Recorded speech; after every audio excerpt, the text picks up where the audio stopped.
From the hit movie Karate Kid and the hit TV series Cobra Kai. Ladies and gentlemen, it's Ron Thomas. Ron, how are you, man? I'm doing well. How are you doing? Good. Thanks for taking some time to talk with us tonight. Yeah, absolutely. So, Ron plays Bobby in not just Karate Kid. I found your character in Cobra Kai to be very pivotal, especially for Johnny's character. He's been through so many ups and downs. But when you guys came along, when the gang came back, and then you stuck around a bit, you gave him some advice. I mean, that must have been pretty neat for you to have that part written. It wasn't just a one time. Let's get Bobby and the gang in here and then get him out. You really lent a lot to Johnny's development in the show. But yeah, I agree with you. I think the relationship obviously goes way back. Sure. And we've been hanging out for years, and on screen and off screen. But yeah, I think Bobby's character brings some centeredness and some balance, to the craziness of Cobra Kai. Well, pastor, we should say Pastor Bobby now. Pastor, but not a priest. Not a priest. Not a priest. That's right. Pastor Bobby brings a lot of, I think the show needs some grounded centeredness, and I think Bobby definitely brings that. And then Johnny needed that advice too. As far as it relates to Johnny needs some adults in the room to talk to. And, So how was it? How exciting was it to be called up? The show is in its, I mean, they must have called you way before the second season started. First season's getting its footing. People like it. I think it's more popular ever since the third season came out. What was that like after all these years, getting that phone call saying, we want to bring Bobby and the gang back? Yeah, it was surreal. I mean, when Cobra Kai season 1 released, we were wondering, Billy Zapka, he and I talk a lot. We're friends. But he kept, everything hush hush, which is kind of their mantra, right? That's what the creators do, is they keep everything hush hush. Even amongst the actors don't really know that far out in advance what's coming, because they want to surprise the fans. They don't want anything to leak out, and via social media or whatever. Sure. So. Season 1 was rolling along. I knew what they were up to, but the rest of us original Cobras were like, hello, remember Cobra Kai? The show's called Cobra Kai. Hello, right. But they know what they're doing, and they unfold it very smart. Like Kreese at the very, very end of season 1 comes out, smoking a cigar. That's the whole perfect. Yeah, it was beautiful. And then, they just unroll things as they go. And when they decide that things fit into the story and the show and it makes sense, then they bring, they introduced us. And obviously it's smart, because episode 6 of season 2 was really popular. Surprised a lot of fans. I think it took them off guard, because we'd already had 15 episodes of Cobra Kai and no originals showing up yet.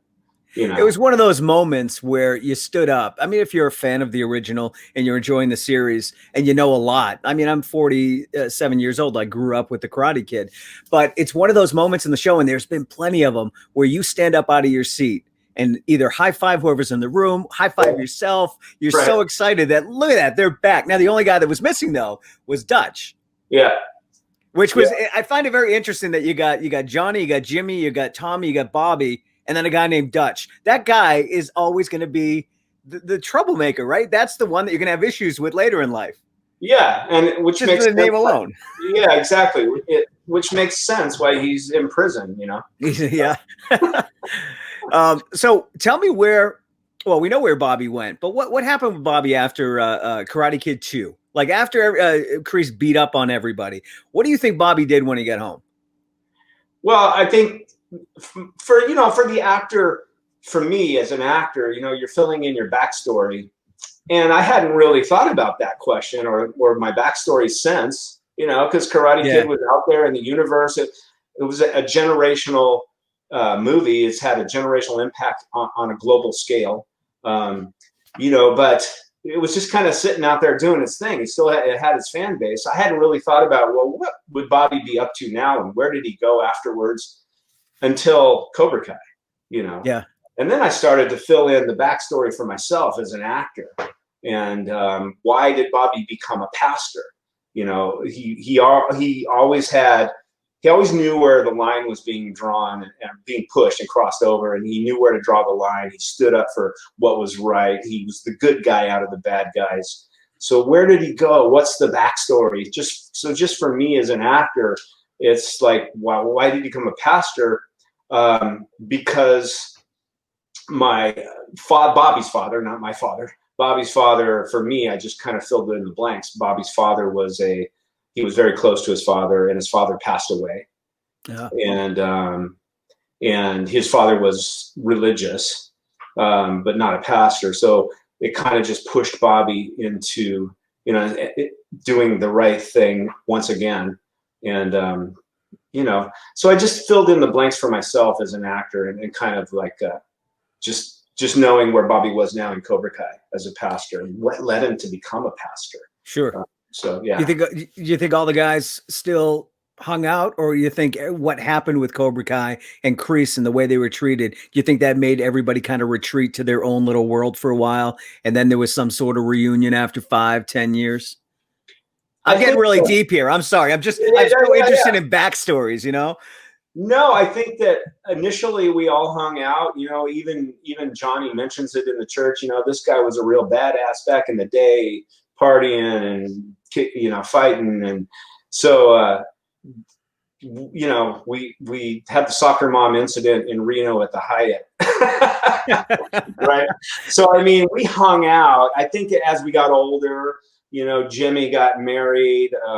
Pastor Bobby's wearing a ring. We have yet to, you know, see who his wife is, but they got married and kind of go their separate ways, which, you know, for a while. But I think we went on road trips. Let's bust you know, Tommy out of hospice and take him on a road trip for one last time, you know, one last ride. So and I think at some point though there were gaps where we hadn't seen each other for a while.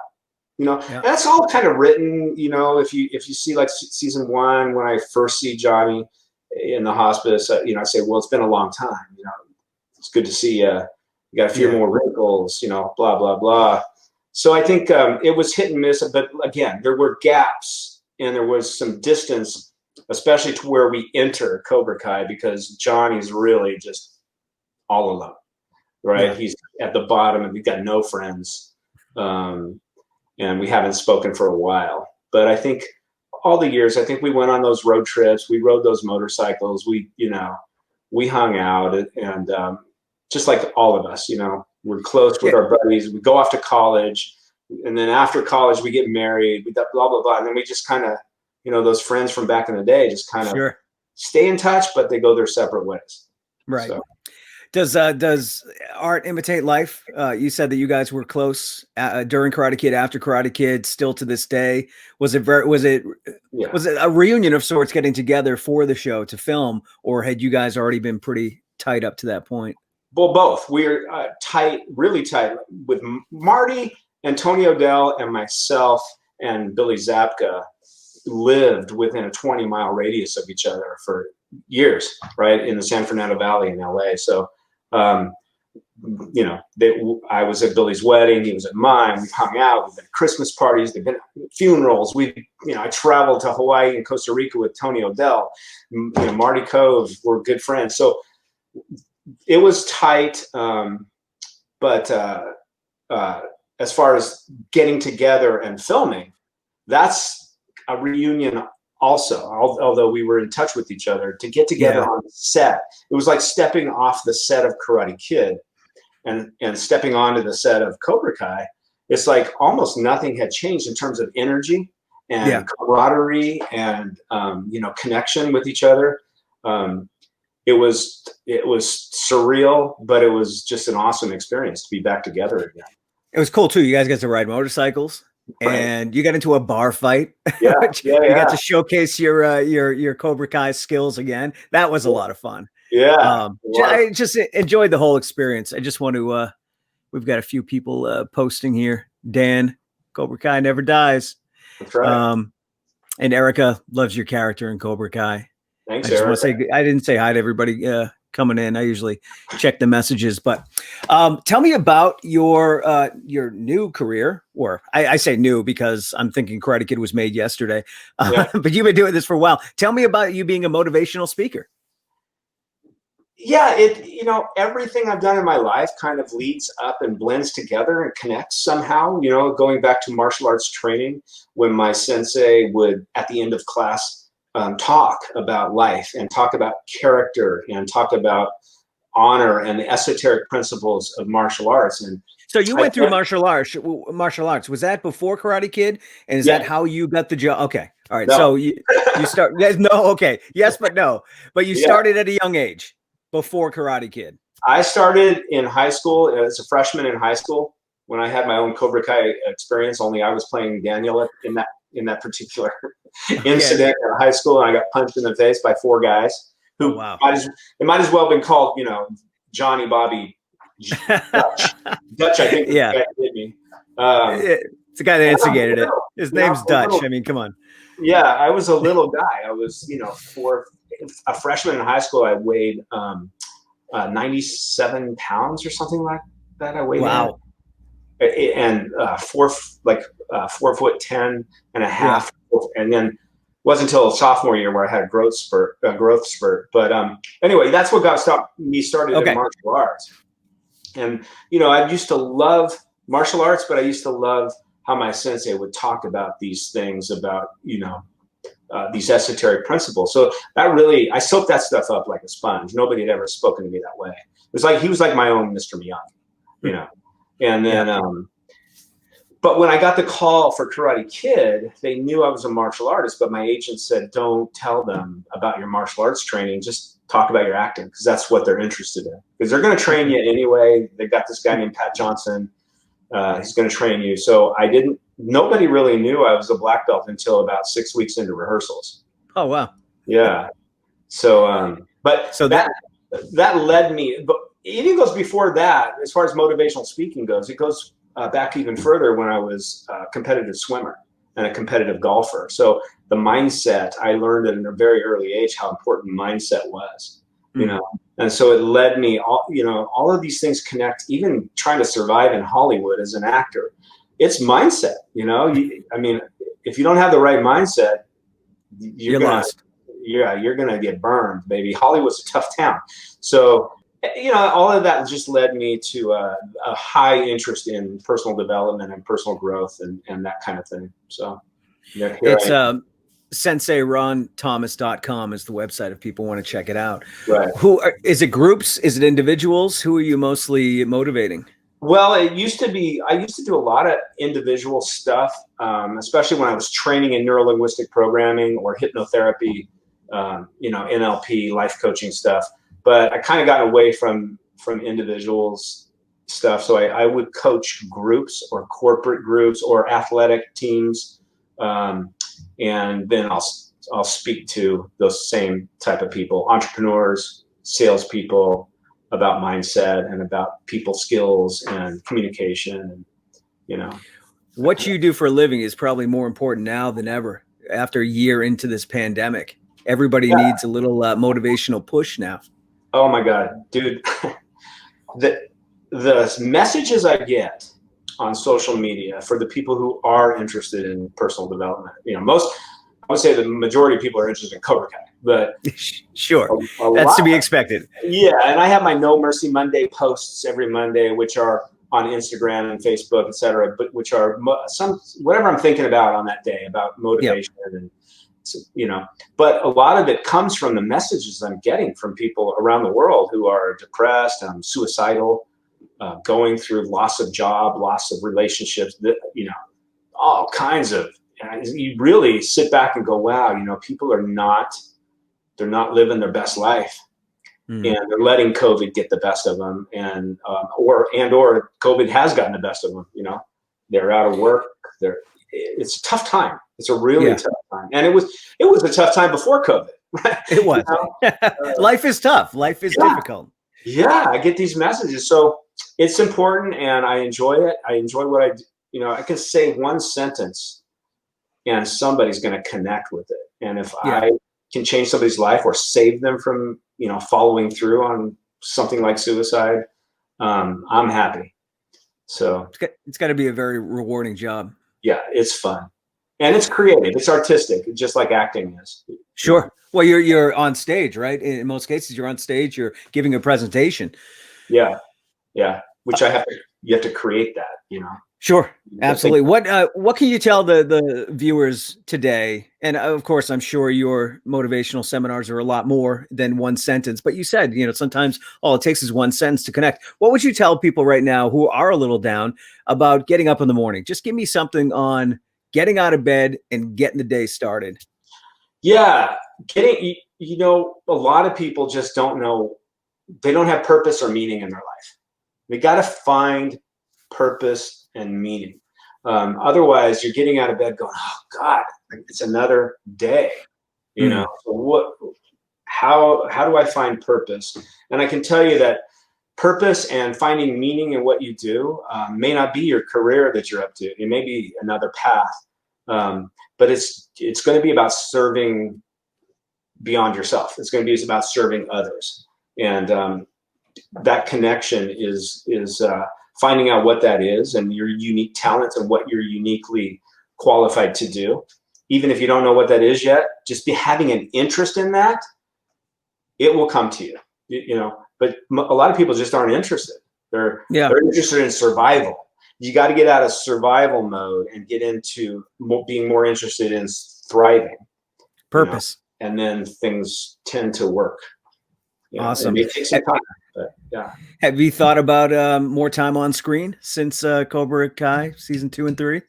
Have I thought about it? You mean on would we or other projects? Other projects? Well, actually, Dan is asking if you're going to be in season 4. Of course he is. And you know, and like you said, they keep everything close, right? So you can't say anything.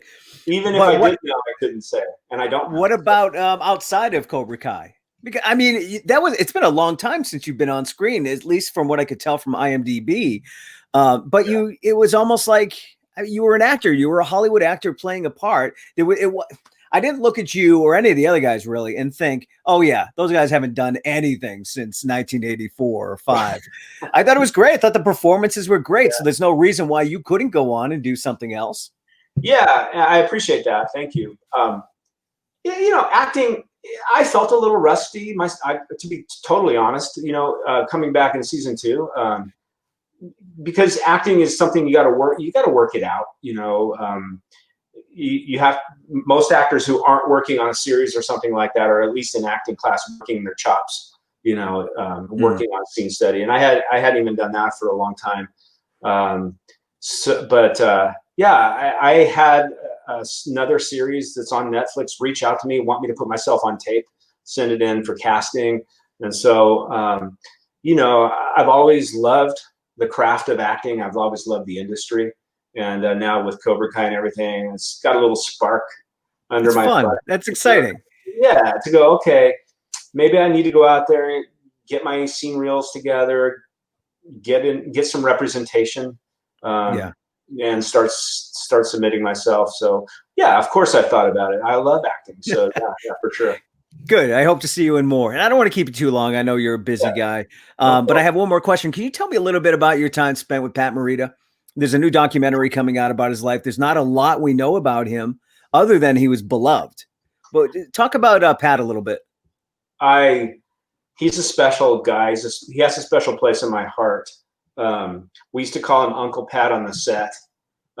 He's very funny. There's a photo there's a photo of you guys eating ice cream. Yeah. And he's peeking out in between. And just if a picture could say, 1,000 words, that did. I mean, just the look on his face with all the Cobra Kai guys was priceless. Yeah, he was just so much fun to be around. And I had a special friendship. The story that I love to share is that after Karate Kid, I had a martial arts school. And I was teaching my kids, you know, the whole thing. And I had a testing, and we're going to promote the kids to their next rank. and all the parents were there. My place was packed. I had a pretty big school in LA, and the kids were going to get their next rank, and we did a demonstration and put on a show for the parents, etc. And I ran into Pat the week before my demo, and I said, and he invited me to dinner up at his hotel. He had a bunch of people in the room, and he had a chef come in and cooked Filipino food, and it was just an awesome. And then the next day, he said, "Yeah, I'll come to your dojo. I'll watch it." So I had my black belts line all the parents up, line all the kids up. They're waiting for Sensei, but Sensei's not there, me. And I had to drive over to Universal Studios to pick up Pat and bring him back to my dojo. And so they're all waiting, and my black belts are just keeping them, keeping them quiet. My senior instructors, they're keeping everybody in line. And all of a sudden, I walk in my dojo with Mr. Miyagi. That's classic. Yeah, he signed autographs. He watched the demonstration. He took pictures. He answered questions, and that's Pat Morita right there. I mean, that's very good. He didn't have to do that, right? So he's a great guy. I love him. It's a testament to the relationships you built for one movie. I mean, there were sequels, but that one movie is so special in so many people's hearts. And it sounds like everything behind the scenes was just as special for you guys. Oh yeah, for sure, and it's lasted a lifetime, our relationships. But I think that's part of only a part. There's a lot of pieces to the puzzle that made this movie such an iconic film. But one of the reasons why is the energy created amongst everyone, cast and crew, in front of the camera, behind the camera, this synergy we had going on. The stars just aligned. It was just meant to be. Which makes Cobra Kai just that much more special. Right. It's a fantastic series. So happy to see you and the boys in season 2, you continuing in season 3, and hope to see you in season 4. I know you can't say much. I would like to, before you go, my friend Jay is a huge pop culture fan in general, but Karate Kid, he's a huge Johnny Lawrence fan as well. I just want to pop him in. He joins me later in the show, and I just want to introduce the two of you. So Jay, Ron, Jay. What's up, Jay? How are you? I'm fantastic. Nice to meet you. Of course, I got my Johnny Lawrence shirt on. There you go. Nice. Yeah, when all of us. Bobby Brown shirt. What's that? Where's your Bobby? No one got me it for Christmas. See? Is there Bobby Brown merch out there? There needs to be. There needs to be. That's right. I'm gonna get one that says "Do the right thing" because it's the right thing to do. Perfect. There you go. Hey, Ron, thank you. Ron, thank you so much. SenseiRonThomas.com is a website if you want to check it out. And please check out Cobra Kai. You'll love it. It's not just about the original cast. There's a whole cast of kids in it that are amazing. Yeah. And I appreciate your time, Ron. Yeah, thank you. I appreciate you guys having me. All right, take care. Have a good night. Good night.